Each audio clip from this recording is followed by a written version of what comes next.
Yes, guys, you know what time it is. It's your boy David at the Irish Hotspur, Ireland's #1 Spurs fan. And this evening, we bring you the boys in green talk Tottenham. And this evening, we will be discussing Conte punishing the players for the Lisbon defeat. Basically, what I'll be finding out is there a fear he could end up alienating some of the players like they did under Nuno, Jose, stuff like that. A lot of talking points from the fan base about the system that we're playing, the 3-4-3. Should Conte change it up? We'll also be discussing the rumours that broke today from that journalist that works for, I think, Calcio Mercato, basically saying that Juventus could be looking to take Conte next summer. And we'll also be talking about the dressing down the players got after the sporting game and whatever other topics that you guys want us to discuss. And there's a few others in there. Now, tonight, to kick us off with this series, the boys in green, we are joined by the one and only Philip Brady, Dermatron from THFC Till I Die, and the one and only Ollie Freeman from Kildare Spurs. So before we find out how the guys are, basically, you know, being an Irish kid myself growing up, there wasn't many Spurs fans around. We were few and far in between. So the whole idea of this is to get some Irish fans, Spurs fans out of the woodwork and hopefully come together and get their views out there. Philip, how are you keeping, my man? Yeah, I'm better now than I was this time last night, that's for sure. But, onwards and upwards, and look forward to the next match. And you will be there, of course, with Ollie. So I'll be there, yeah. Hopefully. Hopefully. Yeah, you will be. You will be there. Not a bother to you, Philip. Not a bother, my man. Dermatron, how are you keeping, brother? I am keeping fine. As Philip, better than last night. But look, we'll dust ourselves down. We'll move on to Leicester. With Philip and Ollie there, we cannot lose. You know, these two guys will bring the best of luck to us. Well, with Philip there, maybe not. But with Ollie there, he doesn't have the best of luck. Ollie, how are you keeping, my man? I'm all right. Well, last time I did go over, we did win, so that's put to bed now. And that was a very important game, and we got over the line, so that's done now.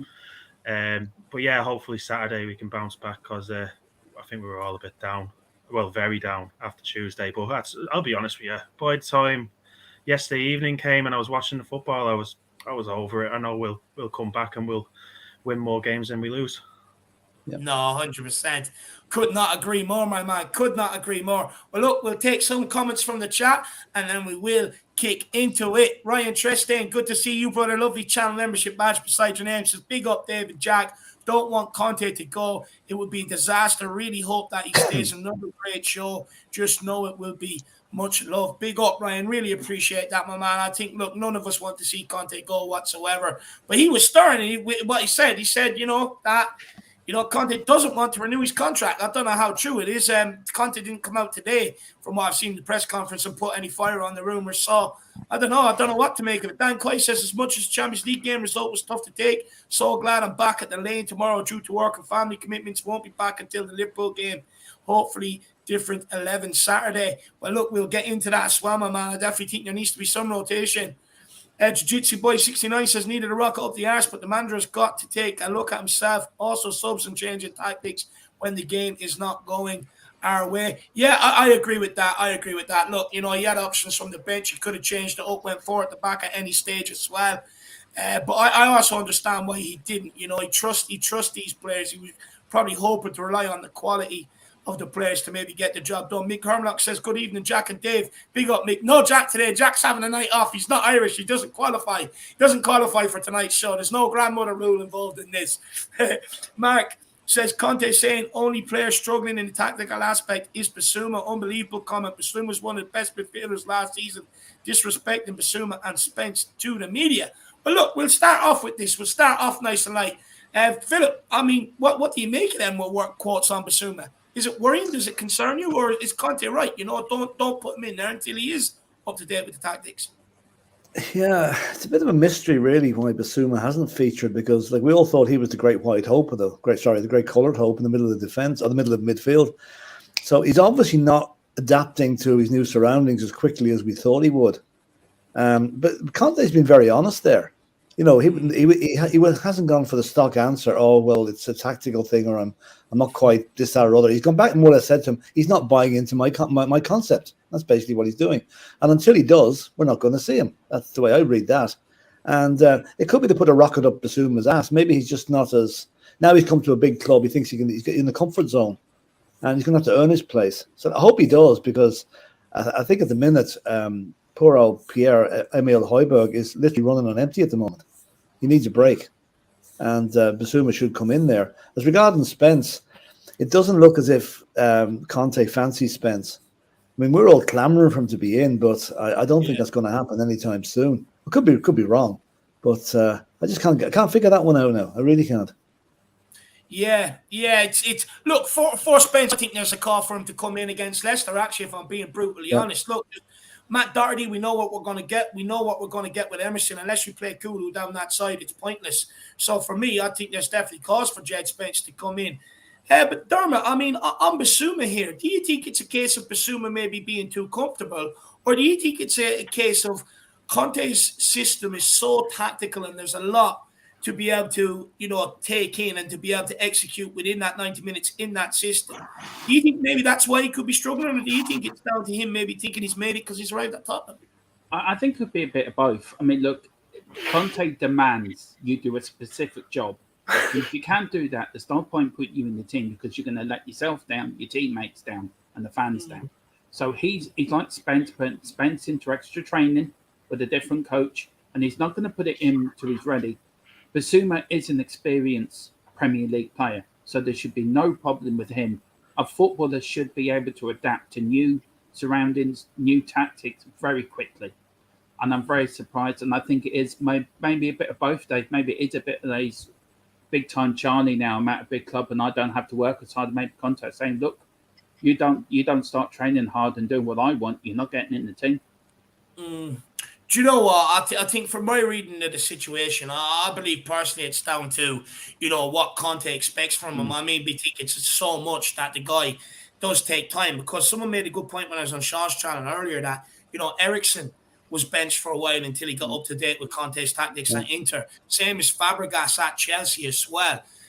Ollie, do you think, it's a case that it's just a complicated system, that there's so much to get used to, especially in the midfield, considering you're outnumbered all the time in terms of positioning, being on the ball, helping cover whatever side you're on, the wing-back situation and stuff like that?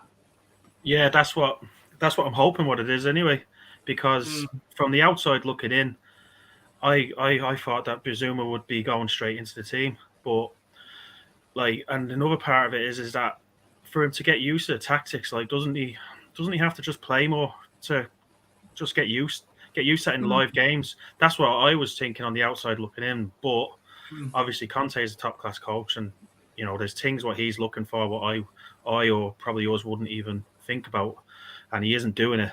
And yeah, it surprised me.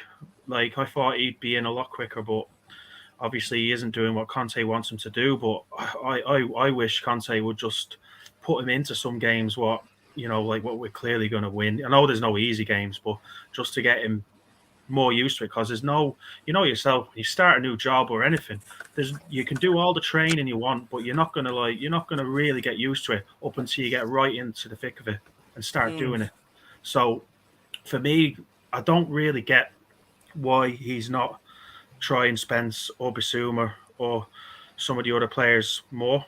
But here, it's he has his methods, and like you said about Fabregas and Eriksen, that's what I'm hopefully that's the way it is. They will come in eventually, and when they do come in, we'll be like, what was we worried about? Yeah, Conte's the man. So yeah. Do you know what, Ali? I agree with you there. I think how do you expect the guy to get up to date with the tactics if you're not going to give him some more minutes on the pitch? He has to be able to get used to tactics on the pitch in that starting 11 and know what's expected of him as well. I think you're absolutely spot on, my man. And we'll take this question from Ryan Trestan, and then I'll welcome more people in. He says to the panel, do you think Bissouma could be another Tanga in the belly? And I'm going to look Lo Celso, Dele Alli, all in that as well. I mean, is there fear? Me personally, I don't think so. I think it is just there's so much expected from these players in that midfield because they're outnumbered most weeks that he's very hesitant to put them in my opinion, just in case it costs us. So that's where I'm at with that. But Philip, I mean, do you think is there fear that it could end up going that way? I don't think so. I think it's way. No, I don't think so. I don't think so. No, I think in a month's time we could be sitting here thinking, "Oh, didn't he play very well in the last couple of games?" No, he's not. He's not another Ndombele.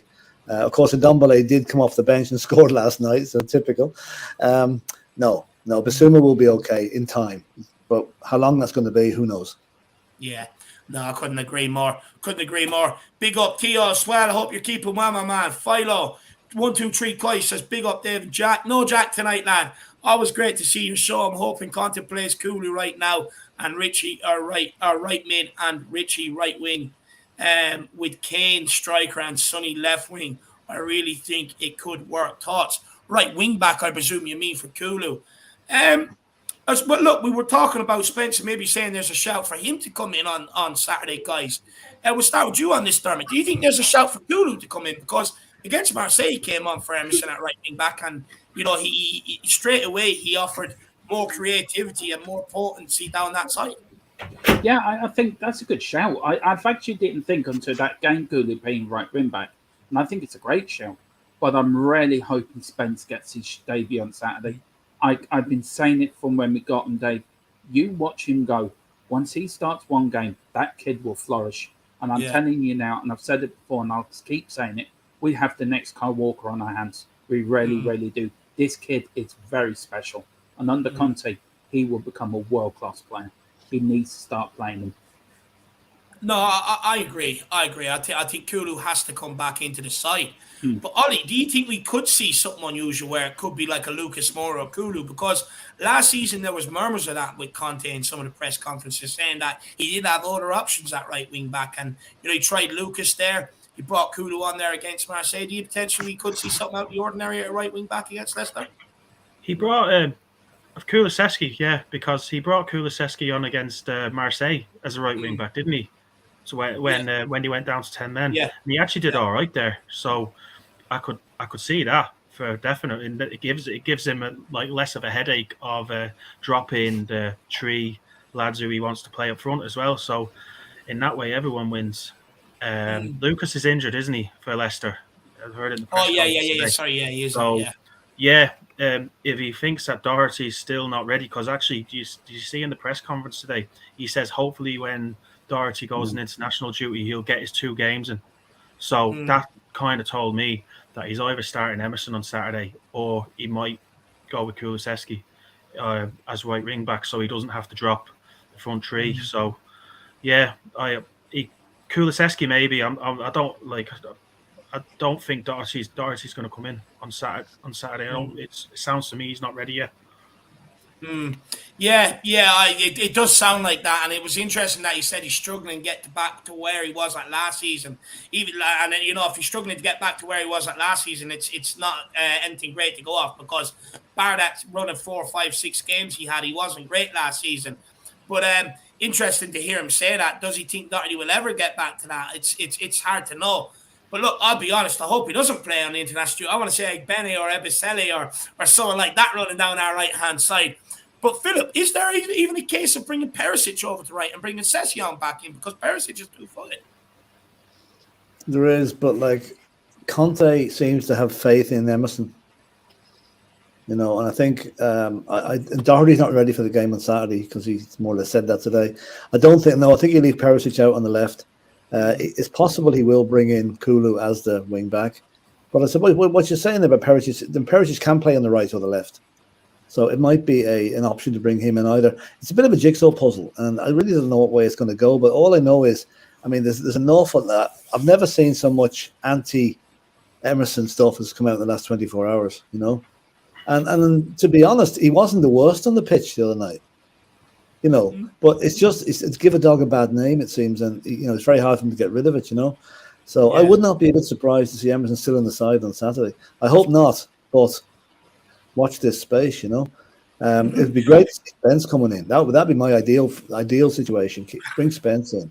Funny enough, Conte actually said today that Perisic can play on the right. Well. What's that, Ollie?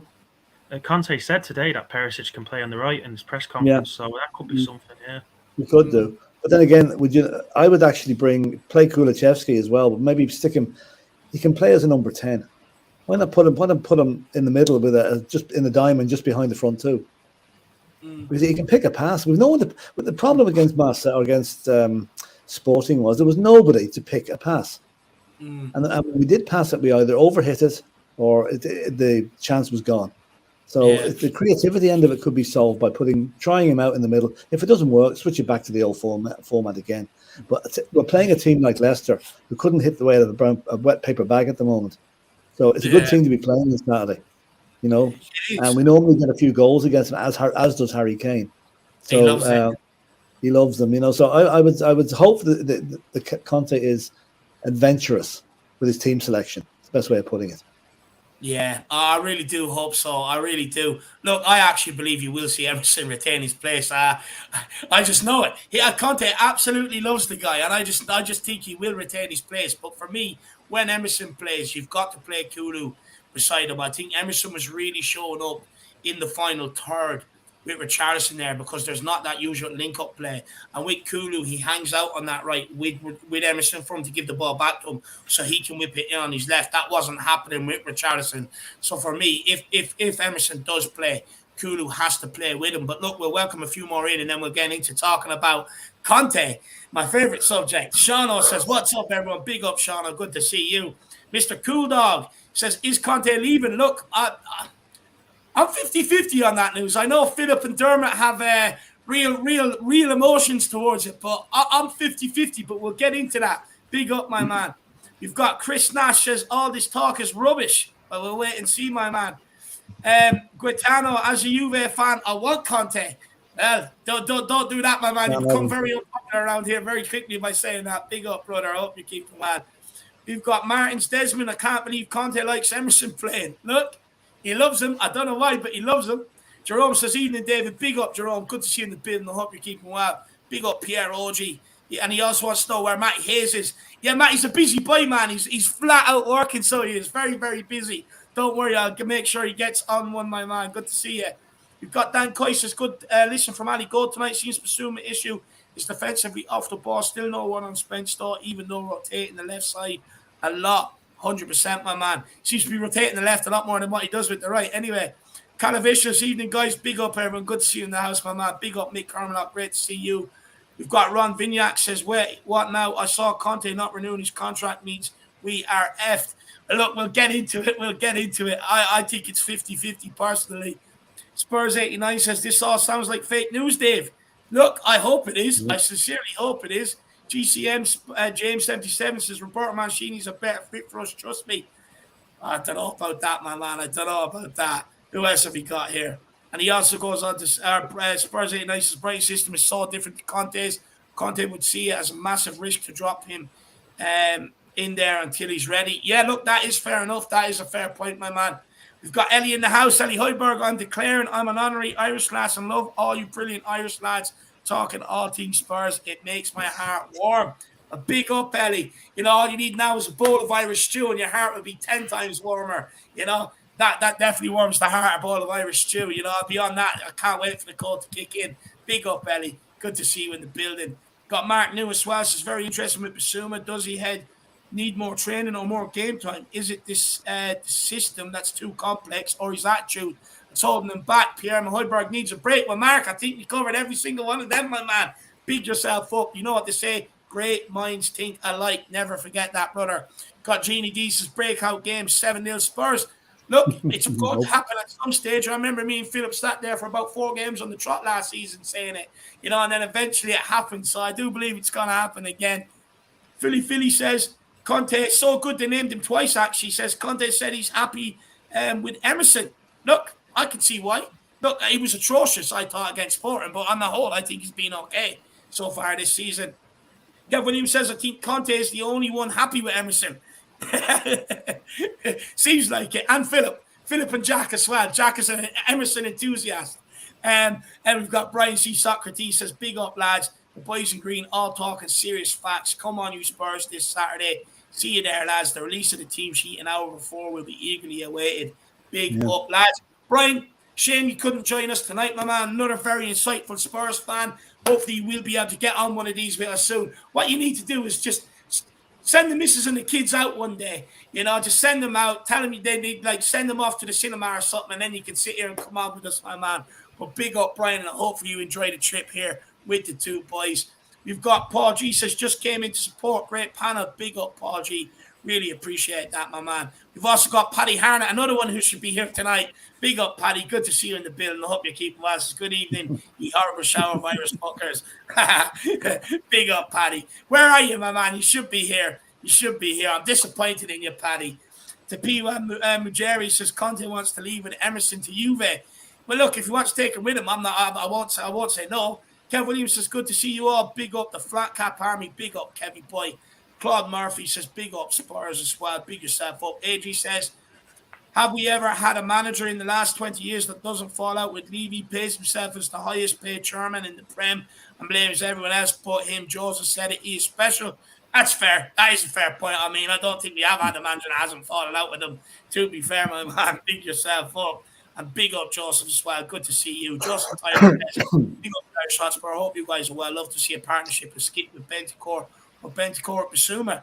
Try it out. Yeah, I think, look, with me, I don't see Højbjerg getting dropped anytime soon, if I'm being quite honest. I'm very happy with his performances this year. I think he's proven that he's a lot better than what most people give him credit for.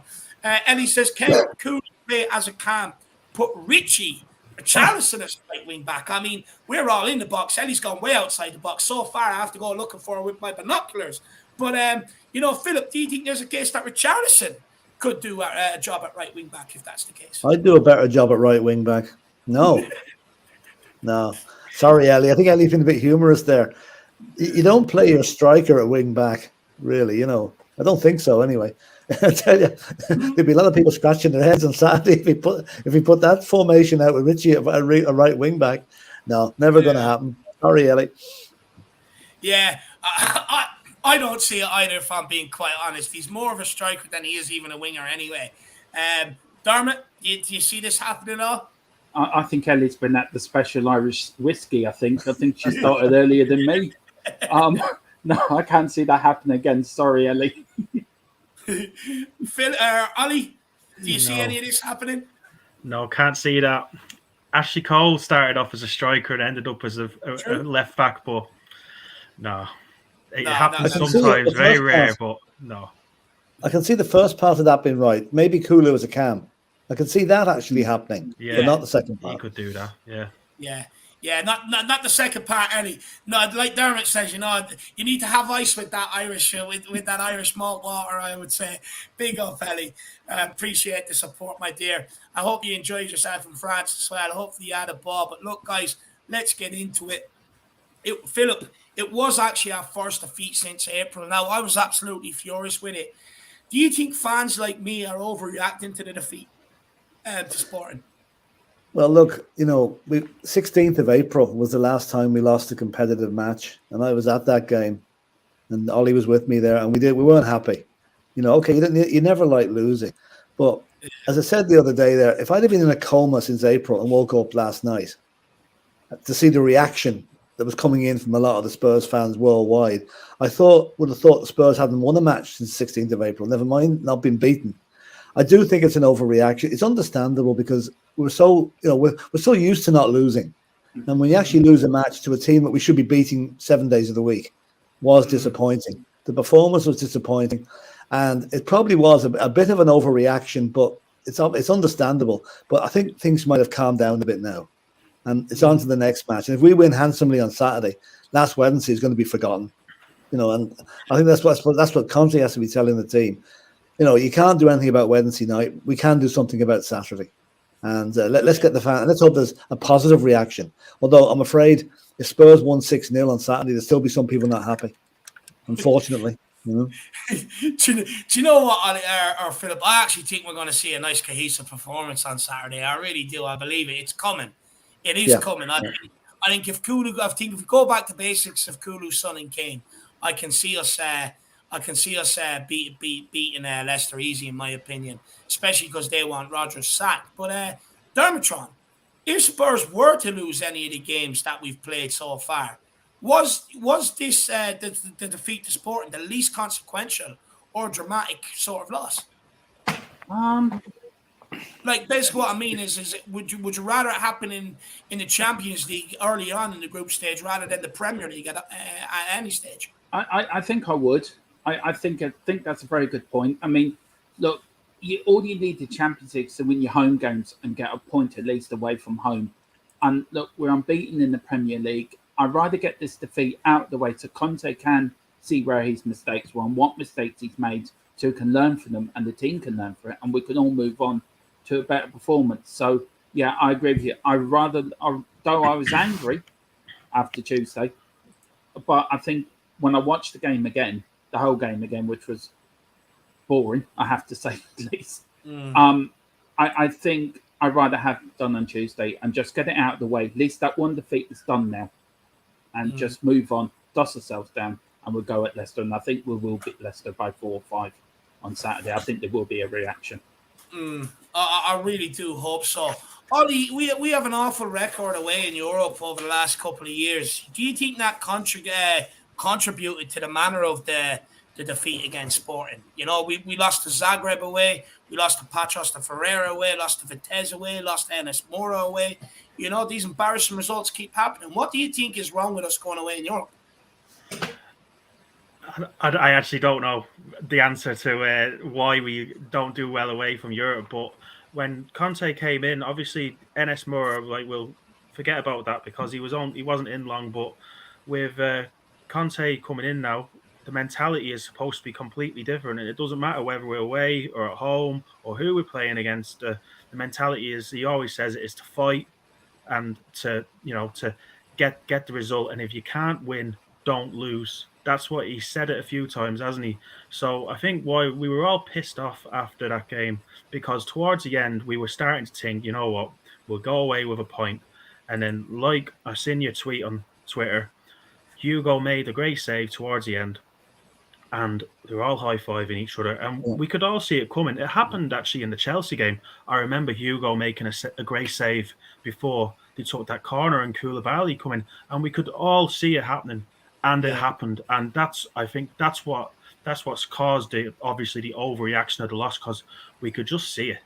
And I don't really want to think about the past too much when it comes to away performances in Europe. I just want to think that Conte is in now, and and there's got a different mentality now, I think we're annoyed because of the manner of the loss. We should have come away with at least a point in that game, and they just lost of concentration towards the end. Even Højbjerg has done so well this season at times. He lost the ball in the middle of the pitch, then fouled someone, which led to a free kick, and then I think it led to that chance where Hugo had to save it. It's just dropping concentration right towards the end. It's very frustrating. And a number of things there. I mean, you guys know me. My blood was fucking boiling when I seen the high fives go on. Look, he's your captain. Instead of standing there, he should be asking the questions. Why is this guy skipped by 3 years and got a shot off without being challenged, without anyone putting any sort of pressure on him whatsoever? He done Perisic, Davies, and Dyer. Absolutely shambolic. I mean, I said it to Jack on the watch along as well. I says, we're going to concede from this corner. I just knew it the way, because they thought the game was over. They thought, let's high five each other. Let's have a jerking circle. We got out here with a point. I couldn't believe what I was seeing. And then another thing, Davies' words after the game when he was talked about, he's like, oh, well, it's a tough atmosphere. I heard him come out and say that after the Vitesse game. No atmosphere. There was no atmosphere. That was a very friendly crowd. There was no animosity or no. It wasn't like you were playing away to Rangers. Yeah, that was a friendly crowd. But then does it come down to them the away form in Europe then, Philip? Does it come down to the mentality of some of these players? Because Ben Davies also said something similar after the Vitesse loss, and he went into more. He blamed the pitch, blamed the weather, blamed my missus, blamed your missus, Philip. I mean, and every time we come out after a defeat in Europe, we hear the same things. Oh, we have to learn from this, but we're not learning from it. No, I think our last win away was 5 or 6 matches away in Europe. So there's something wrong. It's a bit like the old Chelsea thing, the old mentality thing, going to Stamford Bridge and getting beat every time. Have we now got the mentality of going away in Europe? Oh, we're not going to win this. And it's not good. It's not good. It's a very poor mentality to have. I mean, there's not a team in this group that we shouldn't be beaten handsomely, and yet we've come unstuck on game 2. So something, Eintracht Frankfurt now is coming up next. And, okay, the table is looking very good for us because You know, I think we have a 73% chance of progressing according to the stats today. So, I mean, all we do is win our home matches and we'll be okay. But going to Frankfurt, we've lost 2 matches on the bounce. It's going to be tricky. Do you know what, for me, do you know what it is? I think it comes down to same problems. And I know people don't really want to hear this because I say a lot about these two guys, but it's that defense. When you go away in Europe, you know you expect the home team to come at you because they're at home in their stadium. And most teams that play in the Champions League, they're not a walkover. But with that defense, especially away from home, you have to be able to rely on that back line that they can hold solid. And look, I've said this time and time again, even coming off the back end of last season, that defense can't do it. You know, we got into Champions League. Okay, we made a good run at it, but we really got in there at the end because Newcastle beat Arsenal. That Brighton game, when the game was in the balance, we ended up folding near the end. United, when the game was in the balance, ended up folding near the end. You know, Burnley, when the game was in the balance, ended up folding near the end. Same as this game here against Sporting. And for me, it comes down to the back line. I say it time and time again, they switch off. There's mistakes in them. It's not an 87-minute game. It's a 90-plus game. And it just comes down to the same old problems. I keep saying this. It's the definition of insanity. Keep trying the same things and expecting different results. You know, we also have to remember there was Antwerp away as well under Jose Mourinho. You know, like these results, it's the same players that are playing that back line. Dyer, Davies, you know, until they change, I don't think we'll see a change away from them, if I'm being honest. Sorry, Dermot, I know you had your hand up there, man. I just want to pick what Ollie said about the high-fiving, right? And Luis as our captain. He is absolutely useless as a captain. Any great team has 5 or 6 players that are captains in that team. You've got defenders, midfielders. Somebody took the defence or somebody by the scruff of the neck before that corner. Feck off with your hand high five and feck off with everything you're doing.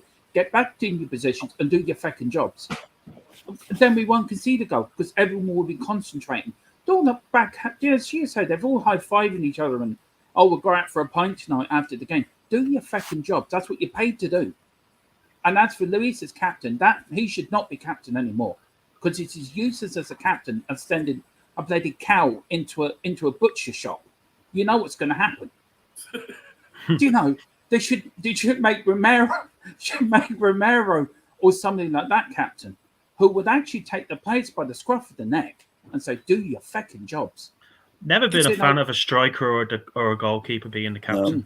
I've Midfield. always, a midfielder or a defender, like who can just dictate most of the game. I mean, as soon as I seen the high fiving, right? As soon as I seen the high fiving, I immediately thought, would Roy Keane do that?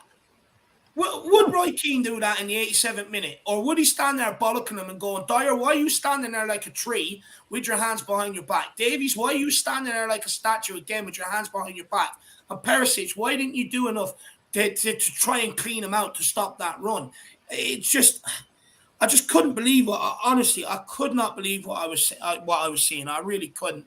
Kev Williams says, top of the table Saturday, smash that like, come on, you Spurs. Well, if City and Arsenal lose and we win, you are correct. We will go to the summit of the Premier League, and that's where I want to be at the weekend. And look, it's just like football for this to happen. You know, football can change so quick in a number of days. So I would nearly put money on it. That could definitely happen, my man. Big up Kev Williams. Really appreciate the support, brother. But look, guys, we will keep moving on. What talking point have I got next here? Yes, so the dressing down at full time, which I was actually glad to see that happened, to be honest with you. So Conte was believed to have torn into his players at full time, unleashing his fury across the dressing room. Philip, do you think we will see reaction from the players after that dressing down on Saturday versus Leicester? And another thing as well is you come on at half-time on the watch-alongs, and I was saying this the other day. I was like, me and you practically say the same thing every single game. Oh, Conte will strip them at half-time and we'll see them come out and play better in the second half. Why do these players have to keep waiting to be torn down by a manager? Yeah. Well, first of all, there's a rumour, I don't know how true it is, that Conte left the players on their own after the game for a while. He didn't go into the dressing room. He let them go in there and stew in their own juices for a while to analyse the performance amongst themselves. And then when he had them on the plane back home, he said, right, lads, 11 o'clock in the morning, training, 3 hours before it was due to start. That was his reaction to try and to show how displeased he was with it.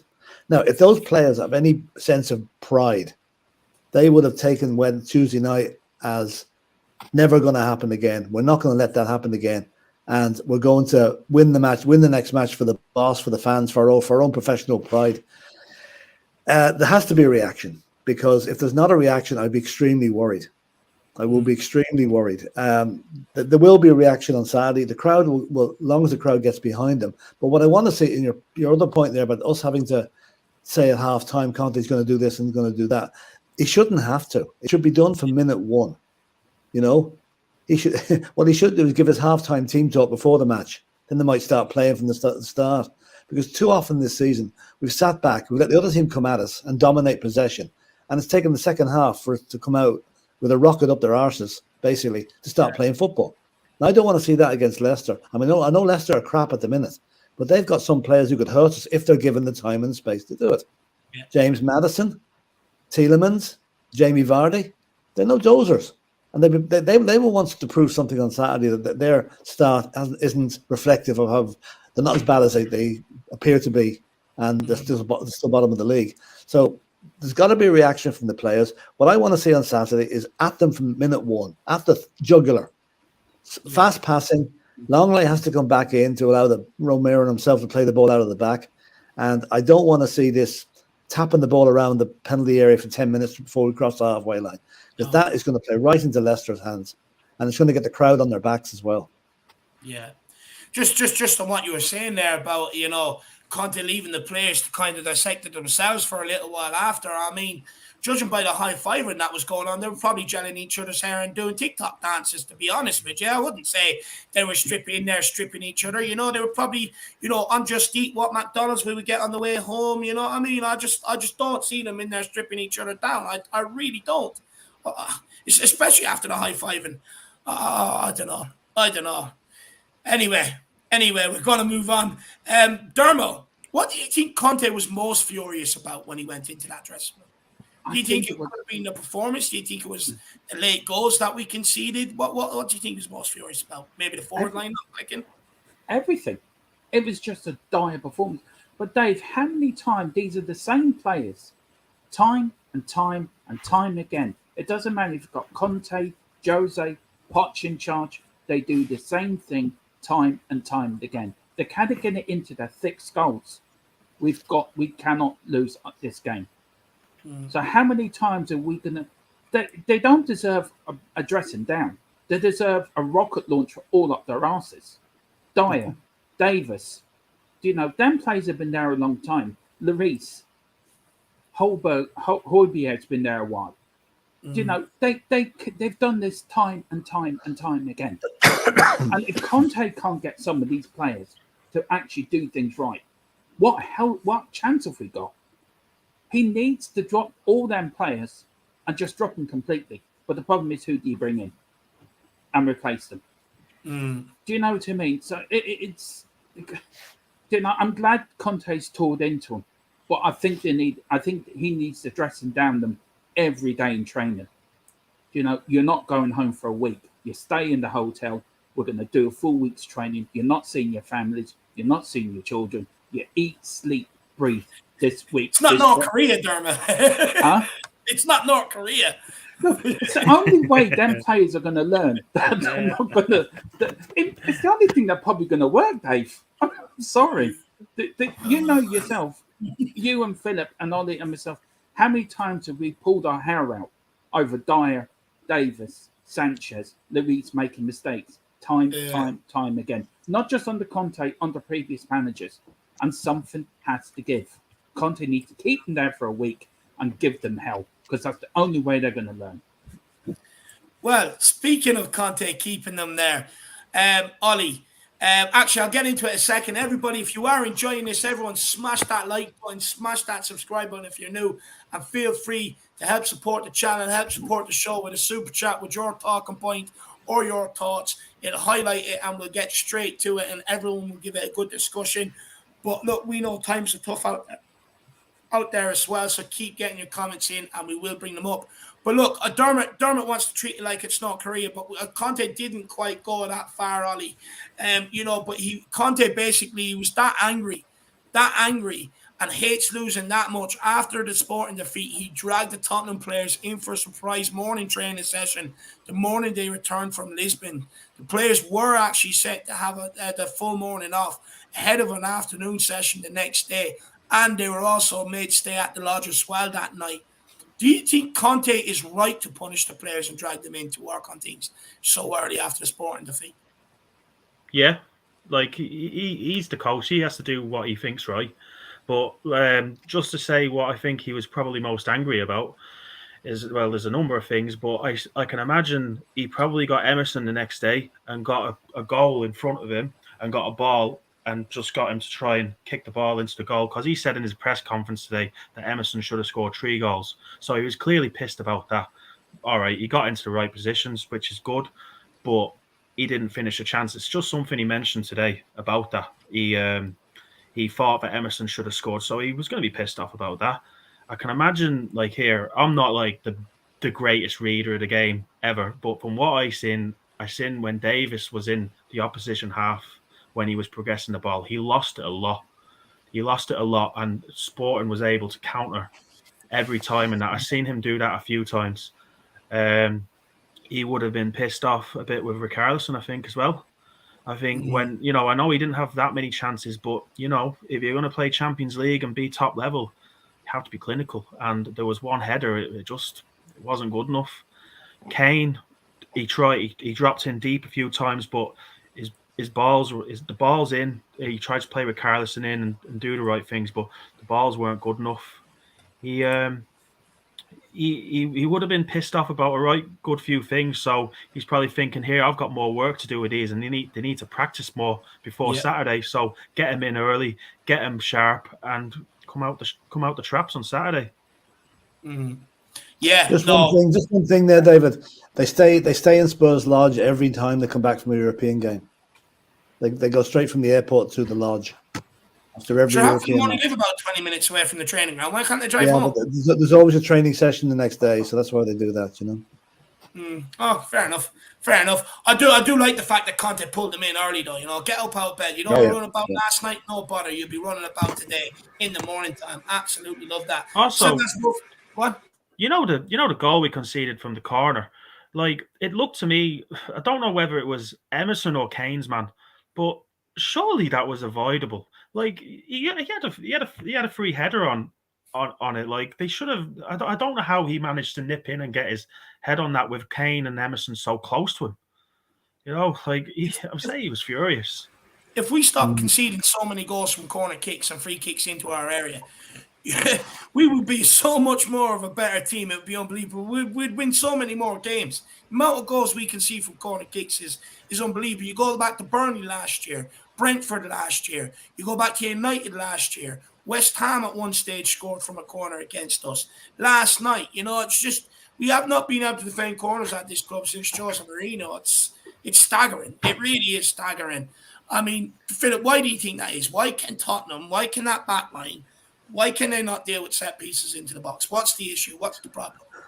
I don't know if they're more comfortable doing zonal marking or man-to-man marking, but at the moment they're falling between the two of them. They're not doing either, and that's what's causing the problem. They're not picking up their men.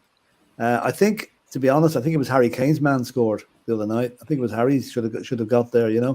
Plus, I think they were both close. Hugo had just made the save, and I think they thought, that's the danger averted. They just weren't alert enough for the danger of that corner kick coming in.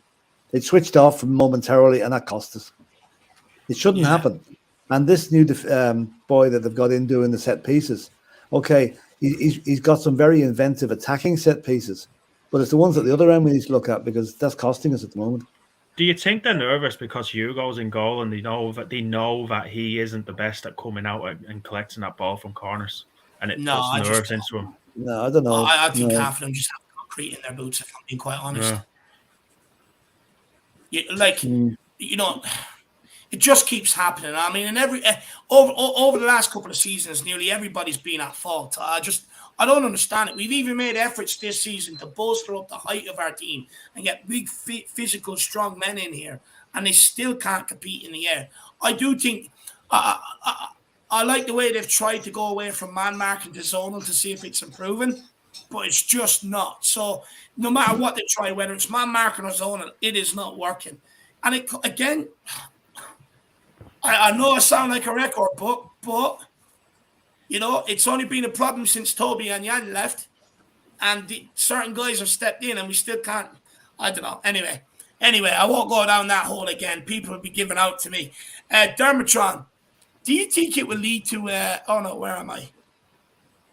Oh yeah, do you think it will lead to improved performances, or is there a fear that the players could actually turn against them, like they have done previously at Poch near the end? Jose Mourinho was too mean to them. You know, Nuno didn't speak to them.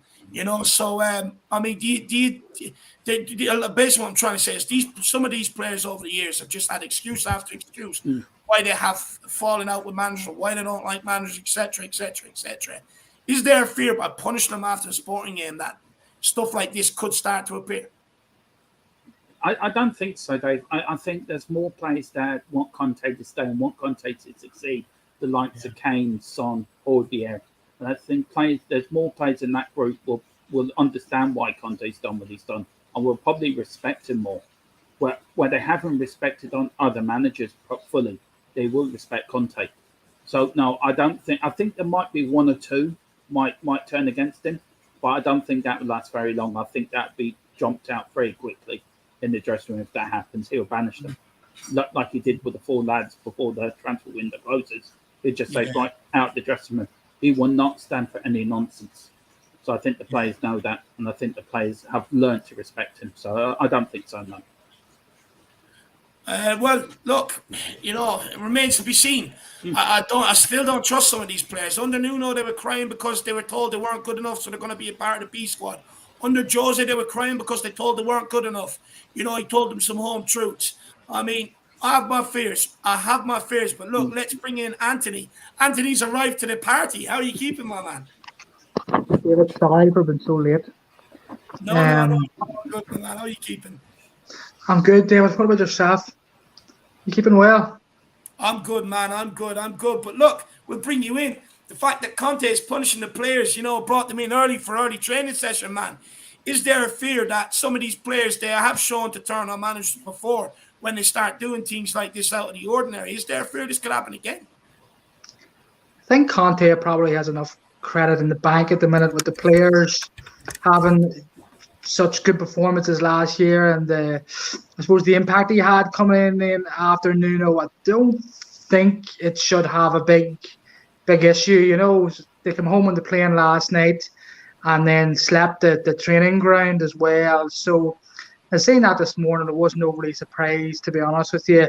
I feel as well that a lot of the stuff can be blown out of proportion, and headlines, etc., can be blown out of proportion a wee bit. Although I was a wee bit surprised about what he said about Bissouma today. I could see something brewing there in some of his press conferences previously, and he hasn't used Bissouma, so maybe there is something going on with Bissouma in the background there. He mentioned something about tactics today I've seen on Twitter, but no, I think Conte has enough credit in the bank with the players, and it's a wee bit frustrating he hasn't used a wider squad, but it's our first loss in 17 games, so we'll take that. I hope so. Hopefully we can kick on, because performances haven't been the best this season. Ollie, what do you think the method is behind Conte bringing in these players early? What do you think he's looking to get? What's the method behind the madness? What, bringing in the players early in the summer?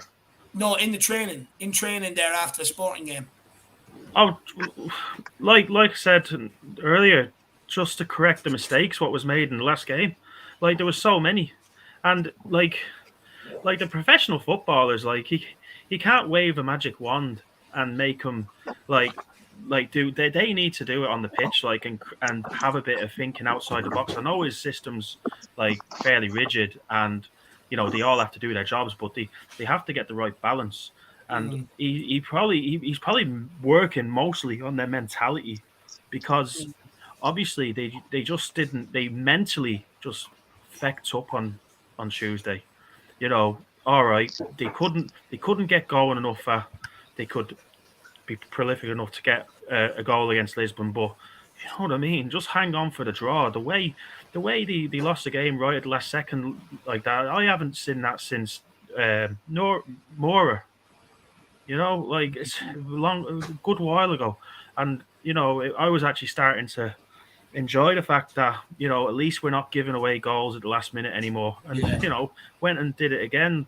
Like it's just it was tough one to take, and I can imagine he just brought him in early just to mentally try and get them back going for Saturday, and more work is needed obviously, so he needs more time, because obviously the games are coming thick and fast, and if they haven't done their jobs properly, you need to do more work. Simple as that. Yeah. Absolutely agree with that, my man. Look, guys, I swear, before we get on to the news about Conte today that broke from that Italian journalist, I've seen around the fan base over the last few days about, many fans have been calling for Conte to change from his 3-4-3 formation. I mean, Philip, what's your thoughts on that when it comes to that? Like, should we really be ripping up the script that got us from the Europa Conference League to Champions League and start fresh, or should Conte stick to his guns and persist with it and say to them players, look, you're going to play my system or you'll be out the door? Yeah, well, it does seem to be his way or the highway, but I wouldn't be adverse to putting 5 across the middle there, because we are getting overrun in most games, central midfield. I mean, 3 against 2 seems to be the favourite option of any team is playing against us, So he needs to tweak it a bit. Maybe not completely go for 5, but tweak it that some of the wing-backs tuck in or give the extra man in the midfield, because the certain midfields in this country are going to overrun us if we keep playing just the 2 boys. They can't cope with it. And plus, they're not giving the defence the cover that they need to stop the attack coming through, So it needs to be tweaked, maybe not completely abandoned, but like Conte is a master of tactics, and the players should be versatile enough to be able to switch tactics during a game, switch positions during the match. Whether he does it or not, but he's a stubborn bugger, though. He'll keep it going until his way is proved to be the right way, and that may cost us in matches, unfortunately. But you know what? I kind of think he should stick to his way. I mean, again, I'm not talking about all players, but I'm talking at least about half the squad. They've had Pochettino, they've had Nuno, they've had Jose, now they've Conte. And, they all seem to have a problem with the system in some sort of way or another. But, look, I'll be honest, I actually don't agree with changing the system. I think when you look at most of the top teams around the world, they play it one way. It's up to the opposition to try and stifle them. They don't really worry too much about that opposition. So for me, I think it's lunacy to call to just change the whole formation just like that after one defeat. I mean, Dermot, what's your thoughts on it? I do know what, Dave. I agree with you. I think it's ludicrous. I mean, we've been. It took us, as you say, from Europa League to Champions League with that formation. Philip is right. Also, you can tweak it, and I think all the good teams, all the successful teams, always tweak a formation in the game. You always got to change it a bit here or a bit there. But I think abandoning the whole system, I think no. I think he needs to keep it. But as Philip says, tweak it, and that I really agree with.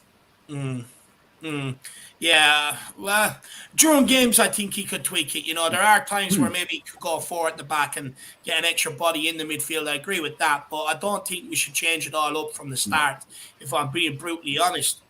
I mean, Ollie, with yourself, my man, what's gone wrong with the 3-4-3 this season that you didn't see last season? What's the difference between, because it worked for us last season? This season, it doesn't seem fluid this season as it did last season, but I would be the same as yourself and Dermot. Like, I would prefer to stick to the 3-4-3 only because I don't like, say if we put another man in midfield, I'm looking at the top teams around Europe. There isn't many what play. I know there's a good few what play 3 in the middle, but they all have a front 3. And Conte said it today in his press conference that when you have players like Son, Kane, Richarlison, Kulusevski, you're better off having the 2 in the middle, because you're having the 3 up front is more beneficial to us than the pros outweigh the cons of having, I know we get overrun in midfield sometimes, but having the 3 guys up front, it's it outweighs the cons really. And if you're looking at Liverpool, City, Real Madrid, PSG, all top teams, they all have a front 3. So I think that we should stick to formations where we can keep the front 3. If we go 3 in the middle, we're going 3-5-2, aren't we? Having 2 up top. Yeah. I wouldn't be over. Obviously, for some games, yeah. Like I know we did it against Leicester away last season. We played 3 in the middle, and we did it against Liverpool. But most of the time, I would prefer to stick with 3-4-3. But I don't really know why it isn't as fluid as it was last season. I'm hoping with when Langley comes in, and if we can get, he ain't going to play Spence, is he? But I just have to hope that Emerson improves because he's going to play, isn't he? Yep. So I have to hope that the wing backs start producing some serious attacking options now, and that'll make the system, because for the system to work, the fullbacks, the wing backs have to get forward, and one has to be on the other side when the other one is there. I remember, was Conte giving out about Sessegnon about that in the first game? Yeah. He wasn't in the position, and that's what they have to do. And hopefully we see it soon, whoever's playing there. So, yeah. Anthony, is it as simple as Ollie was saying there? It's down to the wing backs that the system is not working, or what do you think the issues are compared to last season? Because for me, I think it's just not working up front. I think if the front 3 was working the same as it was last season, no one would be talking about the system because we'd be smacking things. Definitely think, David, Spurs are over-reliant on the front 3, and Son's out of form, I suppose. His stats are down. All their stats are down compared to the back end of last year, really. So I seen somebody talking on Twitter today saying that maybe Perisic, although he's playing well, is maybe getting to the byline a lot and taking maybe some of Son's roll up, and maybe that's what's leading to Son's Anthony, loss of form. I've heard a lot of people say that, my man. What is it that Perisic is doing that you think that is affecting Son? Because Dean Saunders also came out today and said something similar, and I've heard a lot of people say this. I didn't hear Dean Saunders, to be honest with you, David. It was somebody that spotted on Twitter. I think Perisic is getting down that left wing, and he's doing really, really well, and he's getting to the byline and putting balls in. And I suppose he's probably eating up some of Son's space, whereas Son maybe he's getting the ball out on the wing and trying to cut in from that left side, isn't he? So that's maybe one of the things that is not, it's never the only thing that's leading to Son's loss of form. But I think we all have to stick with Son, and listen, he has enough credit in the bank too, but it has been disappointing, and he's got plenty of touches in around the box as well. I remember being over at the Southampton game, and he came across the goal at one stage, and he should have put in Harry Kane at one stage as well too. So definitely think probably Emerson, especially if you compare him to on the right wing back, if you compare him to the likes of Alexander Arnold, Reece James, Cancelo at the other big clubs. I think it was something I put into the group there earlier in the week. If you look at his progressive passes, they're well down compared to them other blokes as well. So I definitely think Spurs the other night looked as if they were just content, keeping the ball, lateral passing, no real urgency in their play. I think that has crept into their play a bit more this year, whereas last year there was more Bentancur, putting through balls in, being more ambitious with the ball as well. So it's never just one thing, but maybe that Son and Perisic thing could be overhyped a wee bit. Somebody's agreeing with me there, Dave. Certainly that could be a bit overhyped. Right wing back is a huge issue. Going forward, Emerson's a decent defender. There's no doubt about it. but I would feel. I've talked about him before. I know you're not a biggest fan. Matt Doherty was flying pre his injury. He maybe took his time coming back. Maybe a few issues in that. So certainly, I think going forward and in the middle third or in the final third, Matt is he's one of them guys that can get on the end of things and assist and certainly score a bit more than Emerson as well. So it's probably lack of ambition with the passing, maybe a Son Perisic thing going on as well, and then just maybe teams have cottoned on to a bit of Spurs too. Maybe teams have just cottoned on that Conte's style. It's highly, there's a lot of patterns in it. It's all continually you'll see similar patterns throughout the field, and maybe teams have sort of cottoned on, as we're seeing against Chelsea and them teams as well, that there's a bit more analysis been done this year. They've more footage on Conte's Spurs, so maybe there's a bit of that too. Yeah, no, 100%.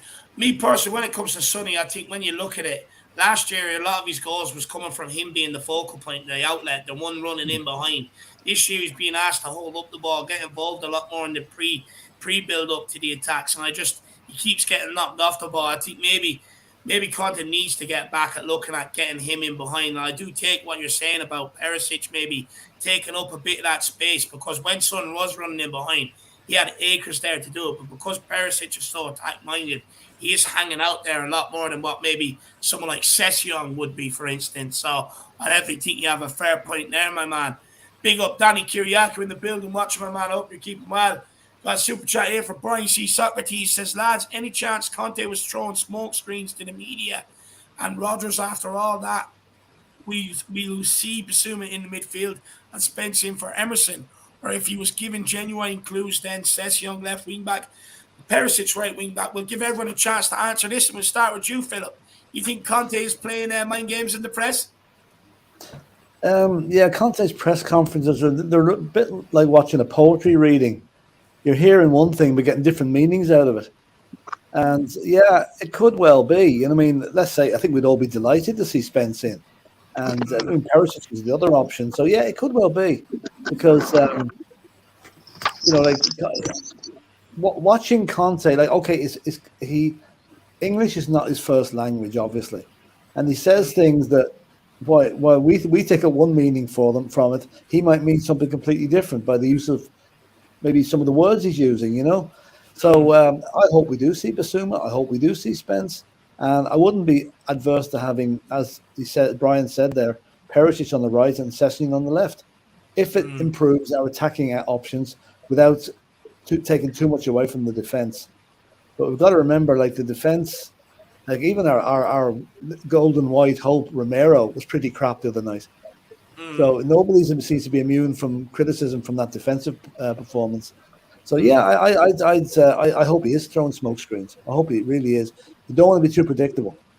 Yeah, I agree with that. Brian, are you maybe letting us know that's who you want to see in the lineup at the weekend for your maiden trip, my man? Let me know. But Dermot, do you think Conte is playing 5D, or do you think, because I've heard him say this before, but Emerson keeps playing? Do you know what? I hope he is. In the midfield. Yeah, I hope he is, because I would love to see that. I would love to see Bissouma in the midfield, Spence in for Emerson. I really would. As Philip says, Conte, because English is not his first language, he's right. It doesn't come across right. But I just think he is. I just think he's not letting the other players know if they're in the team or not. So he's giving nothing away. So I think he's letting them stew, and I think he's sending loads of smoke screens off. So look, if he does play Bissouma in the middle and Spencer for Emerson, I'd be over the moon with that. I really would. So I hope so. Fingers crossed. Yeah, no, fingers crossed. I mean, Ollie, last time Conte said about Jed Spence, it was before the Norwich game, the Forest game, he spoke about Jed Spence, and it didn't seem like he'd even be travelling, but he ended up coming off the bench. And he's done something more similar here with Bissouma. So do you think it could be the fact that, you're sitting in the stadium, 3 o'clock, and you're seeing Bissouma walk out with that famous white jersey on him? Yeah, hopefully he's just gear. He might be saying his stuff in the media just to say, here, go out there and prove me wrong, show me what you can do. And what Brian said there, it would be great if all that happened. One thing I actually can see happening is he did mention today that Emerson was tired and Perisic can play on the right, so that could be something what we could see. Perisic on the right and Sessegnon on the left, because he did say it. So, and Bissouma, one of them midfielders needs a rest after Wednesday. So Bissouma would be the one to come in, because Skip hasn't played at all. Is Skip fully fit yet, or is he? He's been on the bench, hasn't he? As well. Conte spoke on him today as well, saying you have to remember he's had a long-term injury, etc., etc. But he did say, he trusts Skip more than Bissouma. Yeah, he did actually. He did say that, but I think that I could see him getting Bissouma in there just to. He might have been saying them things just to kind of get him going. And I'd love to see Bissouma in on Saturday, and I hope he is in. And hopefully it is a smoke screen just to put Rodgers off, and we absolutely smash him on Saturday. Hopefully it is 5D chess with Rodgers. That'd be nice. Anthony, well, we were speaking there about, Perisic maybe taking up Sonny's space a little. Moving Perisic over to the right and bringing Sessegnon back in at left wing back, do you think Son would actually benefit from that? Yeah, big time. Yeah. Been over at the Southampton game. Son actually had a good game that day, but he missed a bag full of chances, and Sessegnon had a real good game there as well. So, yeah, maybe that's something. Obviously, play Perisic on the right and Sessegnon on the left. Something that could maybe benefit or a faltering top three as well. In terms of a smoke screen with Bissouma and Conte, might be. I'm not sure. We'll see at 5:30 on Saturday evening, won't we? Or 4:30 on the teams announced. There's one thing. Like, I am a Conte fan, and Spurs were beat the other night, and it was the first time in 16 or 17 games. To me, the reaction on Twitter and that, it's a bit overblown, to be honest. But I have been a wee bit surprised of his lack of rotation with certain players. That is one thing. Like, Sessegnon and Perisic have rotated well. Bentancur and Højbjerg haven't really. They've been static. They've been the top two midfielders, and Emerson's played every minute bar 4 or 5. So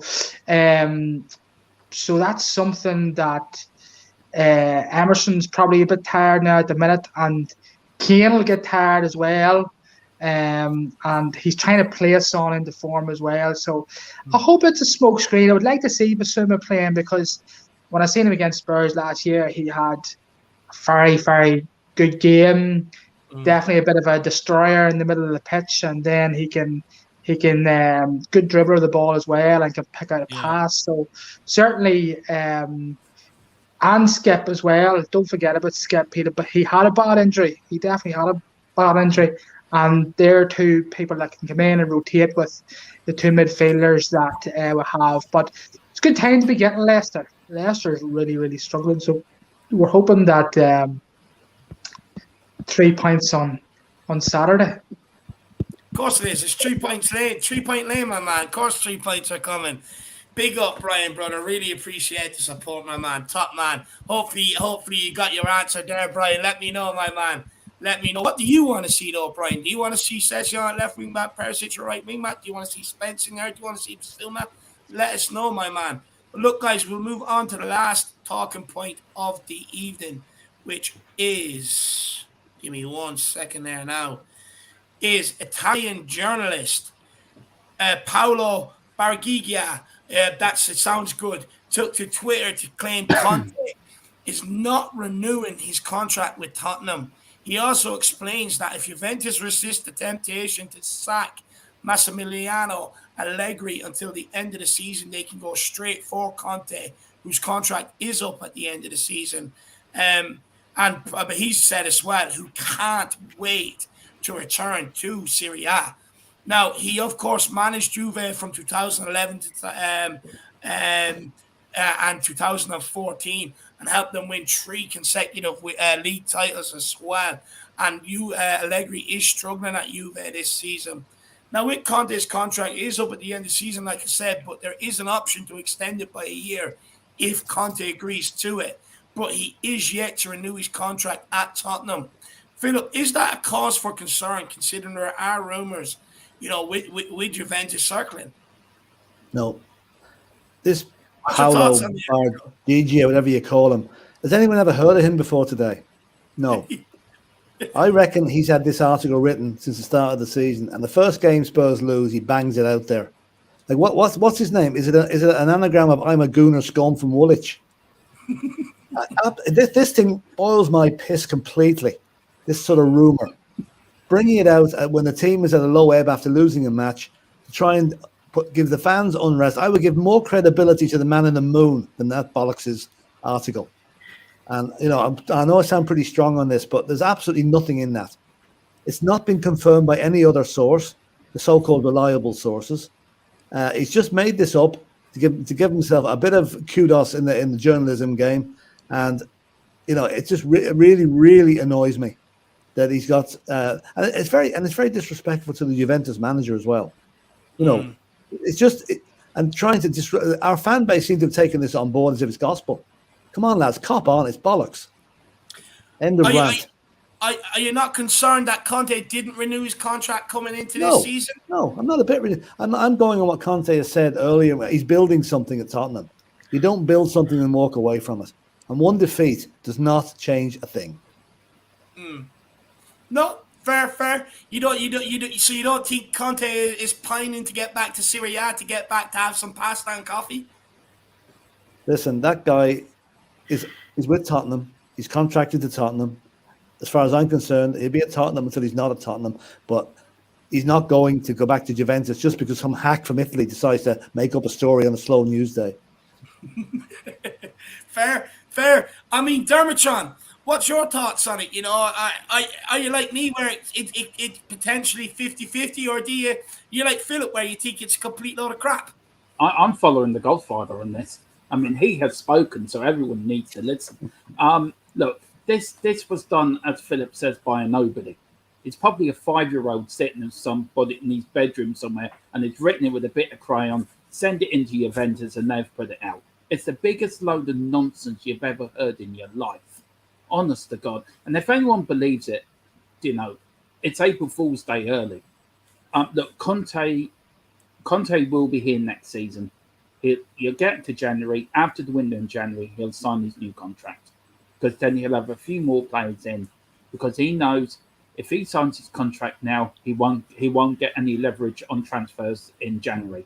And you wait after January, on the 1st of February, it will come out. Conte signed a new 2-year contract. He's not going back to Italy. If he wants pasta and wants spaghetti, you can go into Italian part of London and have it there, or get it delivered. Then they can get it delivered from Italy. Conte's going nowhere. He's going to win this league. In Conte we trust. Don't forget Moretti as well, as the song goes. He loves a bit of Moretti as well.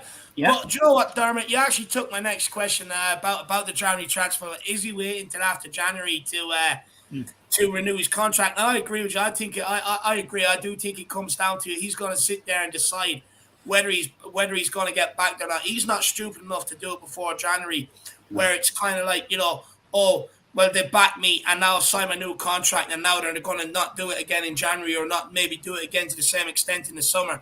I definitely think that's the case. I agree with you there. Levy's in the boardroom, right, waving the contract in front of him, right? Conte's saying, look, I'm not signing it till after the window. Levy's shaking in his chair thinking, just please sign it. Please sign it. And Conte's going, nope. Mm-hmm. I want this, and then I'll sign it. He's calling the shots. Him, Paratici are running the place, not Levy. And it's about time.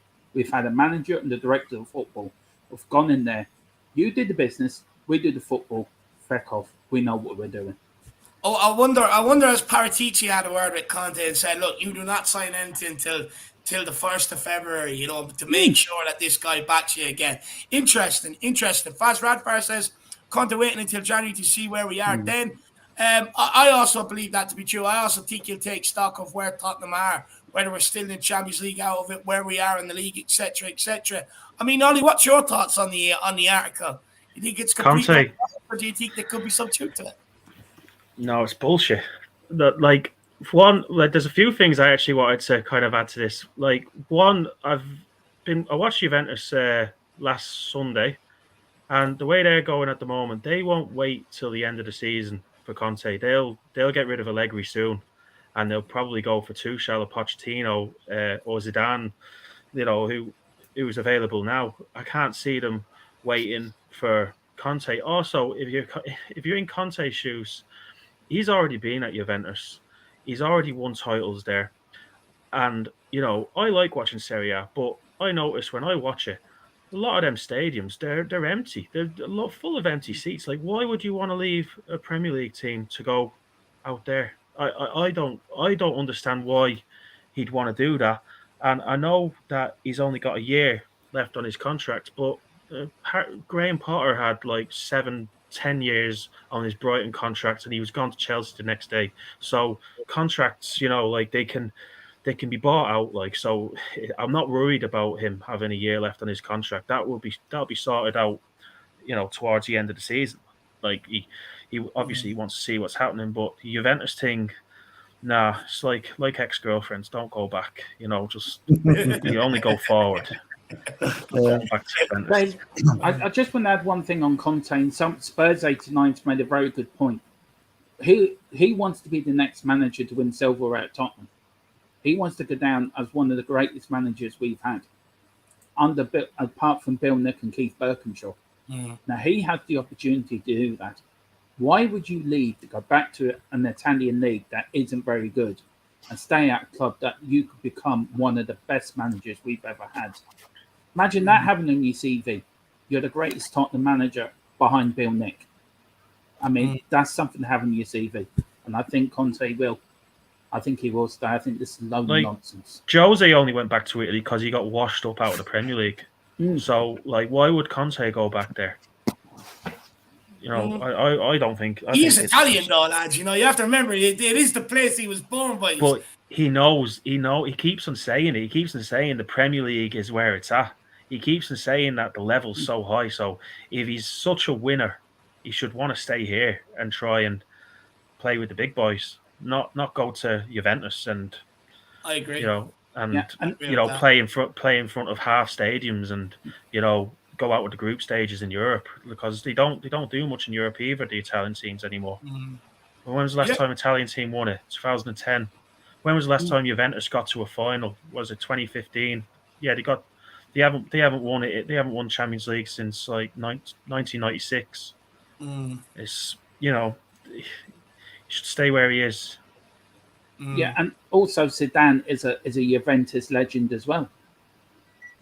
So, why I agree with Ollie. I think they'll sack the manager before the season and they'll get Zidane. I don't think they'll go for Poch. I think they'll go for Zidane myself. But yeah, and also Arthur Rowe as well. So Conte will come behind them three managers before, and to be the fourth successful manager, that is something to, you've built something. You can look back when you retired with pride. I went to Tottenham, look what I did. And I think that's what you will get with Conte. I'll give my thoughts in 1 minute. I'll let Anthony go before me. Sorry. No.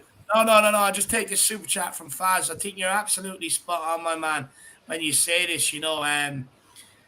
I think he will wait to January. I think he's looking. I think Conte knows he's what he's looking for this January, if I'm being brutally honest. And I think he's not stupid enough. He wants to have that leverage over the owners to say, I'm still here. My contract's running out. You want me to stay? You go and get exactly who I want you to get for me in order for me to continue on this process here. But I do have slightly different views than you guys on the article, and I'll get onto them in a minute. But I'm going to let Anthony go first here. Anthony, my man, I mean, what's your thoughts on this article? Do you potentially think there could be rumours? Because we got to remember, there is only 1 year left. He's managed Juve before. He is Italian. He likes the Serie A. And if we're being brutally honest, they can give him the first in class in every position if they want to.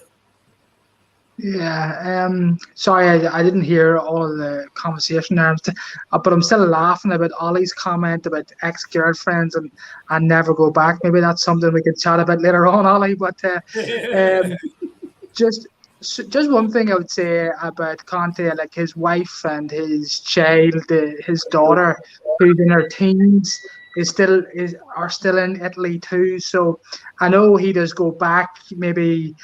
Was it after the Wolves game? I think he went back for a couple of days as well. So, listen, it's one of them things. I wouldn't necessarily believe some guy on Twitter with 30,000 followers or whatever it is. So, I think he's a master of leverage, and he's very, very political in his press conferences about wanting leverage over Levy.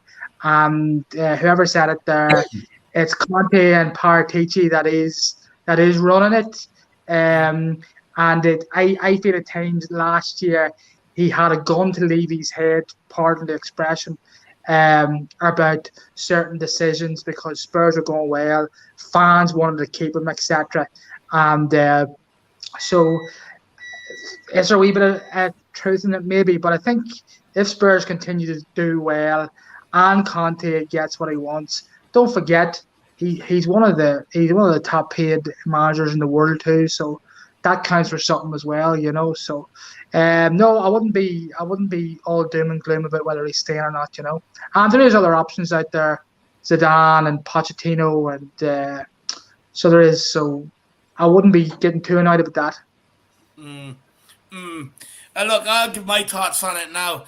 Jeff Ives says, Dave, you're forgetting that Conte contract has an option for the year. No, I was saying this at the start, my man. That option, he has to accept that option. If he doesn't want it, Tottenham can't just trigger it and say, tough shit, you're staying. He has to accept it.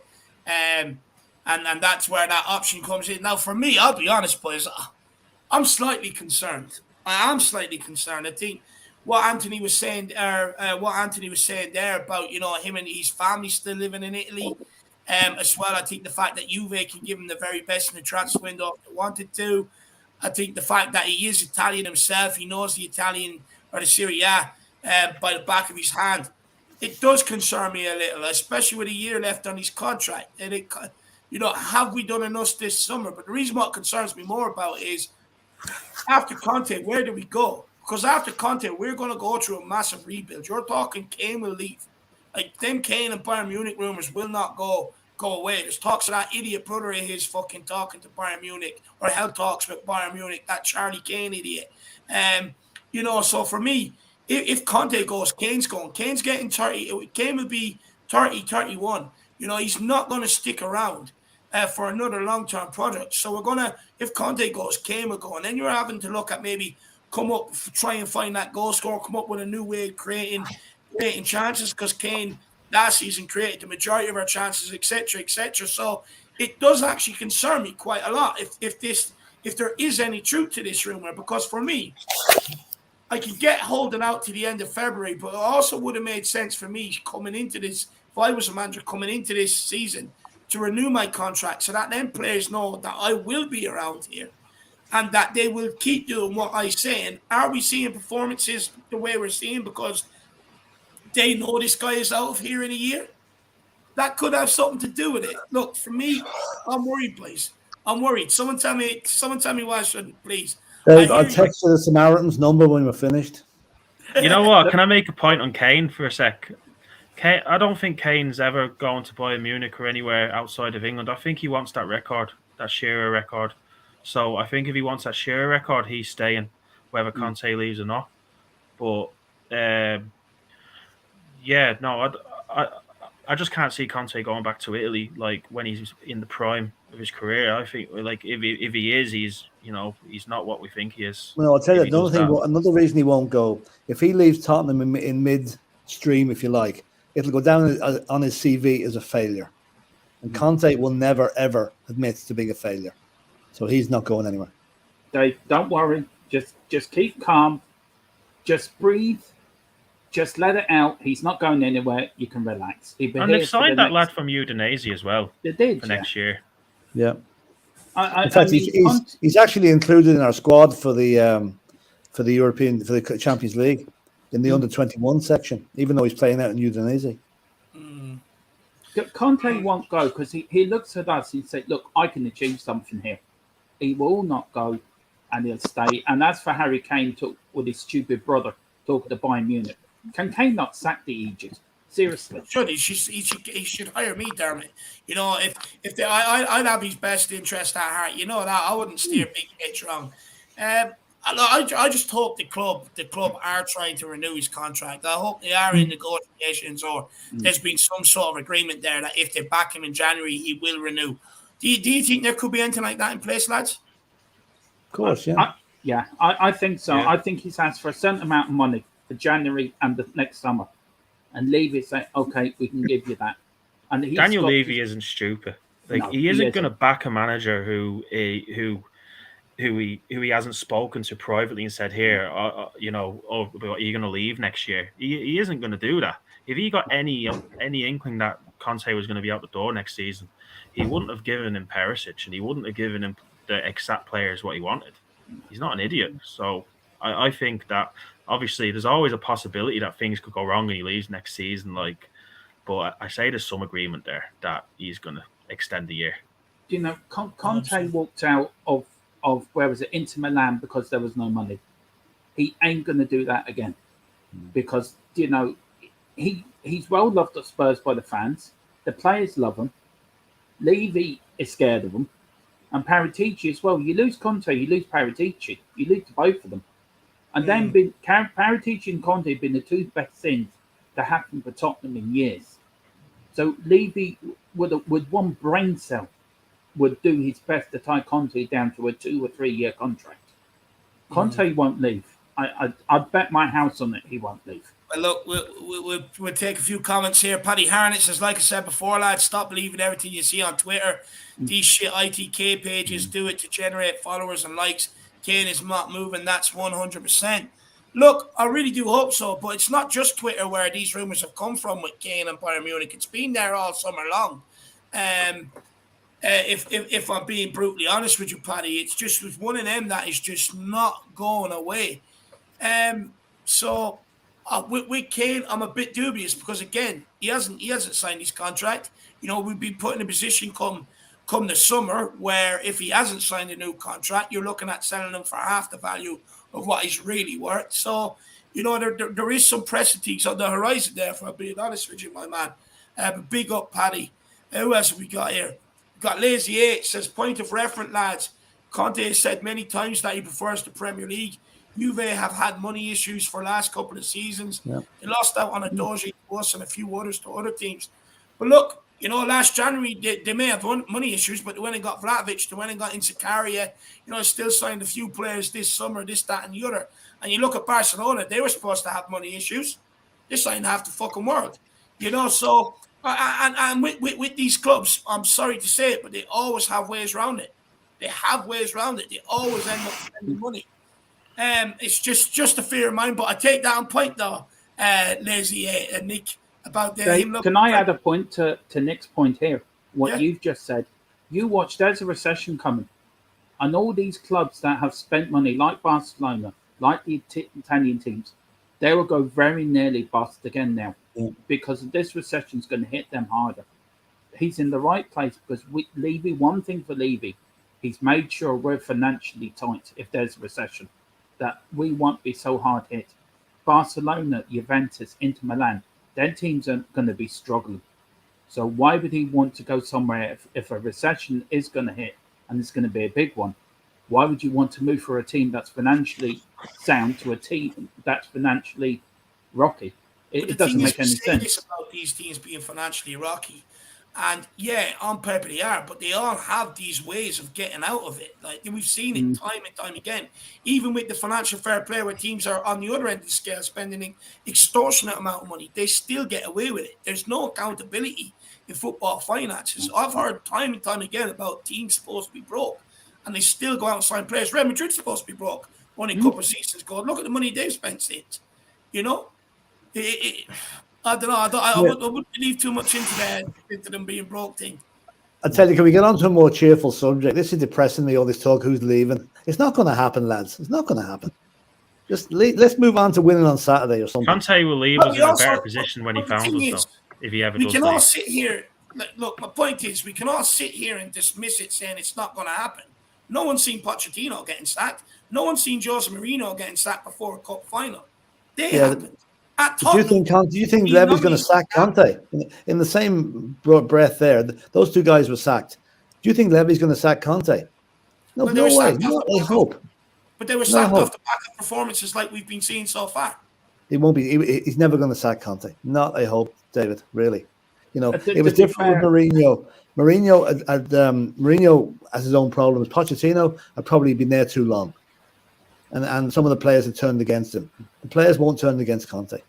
You know. Yeah, because Pochettino always had the thing that he hadn't got us over the line with winning anything, and then when Mourinho came into us, he was kind of a little bit damaged from the United thing.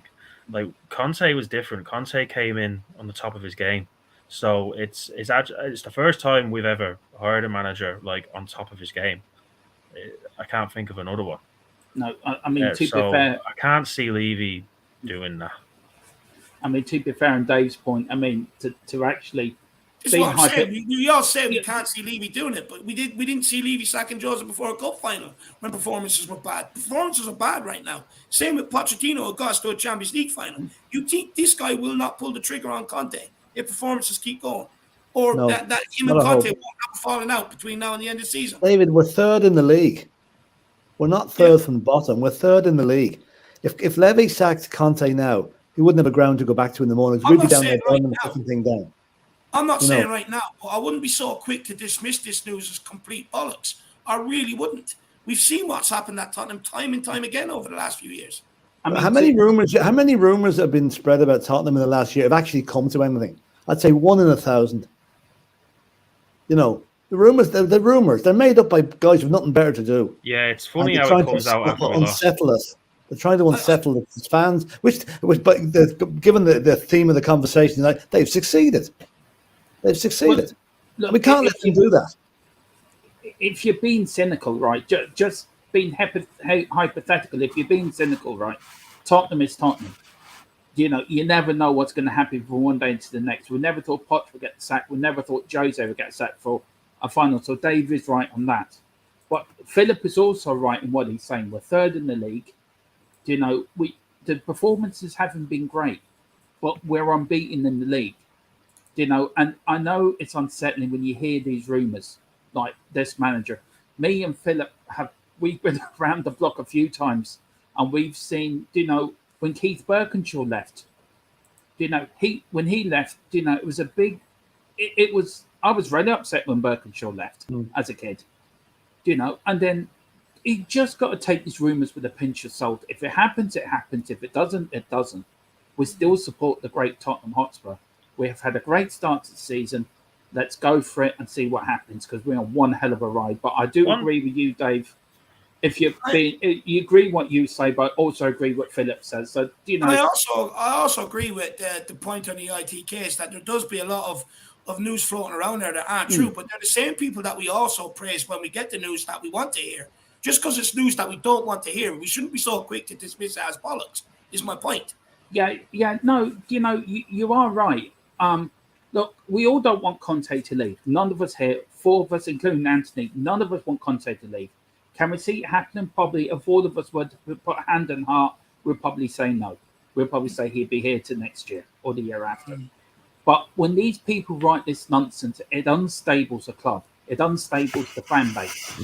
And then you get all of them coming out under a rock, coming out, this is true.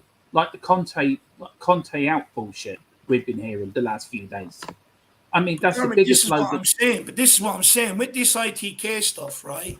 It's only bollocks it's only bollocks and they're only arseholes when it's stuff you don't want to hear. But when people want to hear it or it's good news, people are all over it. You know, you see my point here. Yeah, but look at all the players we were rumoured to be signing during the summer. The Indian knows, oh yeah, he's going to sign this one and that one. That didn't happen either. So No, but it all works the other both ways. rumours. But there were other ITKs that put out rumours about the 7 signings we played that came true. And again, it's my point. Ones that come true, they're great, but ones that don't, all of a sudden it's bollocks because we don't want to hear it. I'm just saying, I wouldn't be so quick to dismiss it. I wouldn't be so quick to say, oh, it's another rumour from an ITK. My point is, they're the best thing since sliced bread when they're bringing in players that we want to hear. But then all of a sudden, when it's things we don't want to hear, all of a sudden we're so quick to call it bollocks or call them frauds, call them this, that, and the other. It works both ways. One thing Yeah, about Conte, though, personally- say if he does leave, he always leaves the team in a better position than what he found them. And he kind of leaves like a thing where they carry on in that type of football after he's left. Like Inter Milan, they did well the season after he left. Chelsea, to this day, they still play 3 at the back, and they've had success after him. I know they had success before him as well. But they say it about Conte. He always leaves the team better than what he found. So, like, hopefully it won't be next year. But when he does leave, because he will leave, I think he'll leave us in a better position. Hopefully with a trophy, to get that duck off our back, and then we can go into the next part more positive with being better than what we was. Because obviously Jose never leaves his teams in a better condition. He always leaves them worse, doesn't he? So yeah, I don't think Conte will leave at the end of this season, but when he does leave, I think I do believe that it won't be like the car crash what Pochettino was on when Redknapp left. I think this time he'll leave us in a better position, and we can kick on from that. Look, just one more thing on this, Dave. Look, I understand what you're saying. I do understand what you're saying, and it is sort of, if you're looking at sensible, it is correct what you're saying. But if Conte is going to leave in any shape or form, it's going to be the same players that all the other managers left for, because they're not going to pull their weight, and that's the problem. So it's not. You need to get to the root of the problem, and the root of the problem is these players that don't pull their weight, like a Davis or a Dyer or a Sanchez, who we've been moaning about for months and months. Poch left because they down tools. Jose left for whatever reason, because of the European Super League, or he wouldn't play players a week before a cup final. We shall never know. But Conte, if Conte does leave, it's because them players have down tools, and that's the only reason Conte will walk out. He said, right, if these players not going to play for me, I'm out of here. I think that's the only reason he would leave. But look, you are right. You've got to take some of this news sometimes with a pinch of salt, but you've got to keep it there, because there is no smoke without fire, as the old saying goes. Well, look, boys, I think it's been a good start to the Boys Agree Talk Tottenham. So I think we'll end it there. We've had a good show. I mean, Philip, Dermot, who wants to take the honours of plugging THFC till I die? I leave it to the Godfather above me. No, go on, you do it. It's your show. Go on. Right. Well, you'll find me. You'll find the Godfather above me as well as well as Ellie as well, and Izan and Mark Cousins as well on THF side. We've got the build-up show tomorrow night for the Leicester. Then we've got the watch-along on Saturday, post-match on Sunday, and then we've got a few little interesting series starting up over the international weekend. Nice. Where me and Philip and Ellie and Mark going to look back through the whole 60s, and then we're going to do the rise and fall and rise again of Tottenham in the 70s. And I'm sure Philip has plenty of stories to tell us about them times, because I love listening to Philip. I can listen to him. I could listen to Philip all night. Really could. Yeah. No, so could I. Everybody get over, check out THFC Till I Die. Smash that subscribe button and help them on their journey on the road to 1K. Ollie, do you want to tell people a little bit about Kildare Spurs? Do you want to give it a plug? Yeah, just started a supporters club based in County Kildare. So if anyone in the Greater Dublin region or Kildare or Carlow or anywhere around that area wants to join, you can get us on Twitter at Spurs Kildare _Spurs, and you can also contact me on kildarespurs@gmail.com if you're interested. It was great being on, lads, and was nice talking to you. I know I don't get on much, but it was good. Oh, we'll have to make sure you get on more, Ollie. So we will. But guys, there you have it. THFC gonna die. Get over there, smash and subscribe. And anyone that's from around Ireland, that's looking for a supporters group to join, get down to Kildare Spurs on Twitter. You can even contact myself or Ollie here, and we'll tell you that there's no fee to join either, so you can join up. And Ollie will tell you what goes on from there. And then Paddy Harnett says, Kildare Spurs, where all the Spurs farmers watch games. No, my man, nothing farmer about me or Ollie, I can tell you that. Nothing farmer about Philip or Dermot as well. And we're not farmers, man. It's horse racing country down here. So it is, even though I'm allergic to horses, I live in the horse racing county of Ireland. And if there is any Spurs fans in Wexford, you can also join as well. Ollie doesn't he allows Wexford Spurs fans in as well. True. Big up, Bob Spur. Arriving in as we're ending out, my man. But big up. Hope you're keeping well. But Paddy, I mean, what you even be doing being a Spurs fan? You all love rugby down there, don't you? That's your sport down there, my man, rugby. But big up, Paddy. But look, guys, we are going to end it there. We'll be back here tomorrow at 3, around 3-ish. Could be around 4-ish with a fan show for you guys. Come on and have your say ahead of the Leicester game and all the news that comes out tomorrow with it as well. So, guys, we'll see you then. Make sure you smash that like if you've enjoyed this week's episode. We'll be running this once a week. So hopefully you can you do enjoy it. Smash that like, smash that subscribe. We'll see you all back here tomorrow. Come on, you Spurs. In Conte we trust. Come on, you Spurs.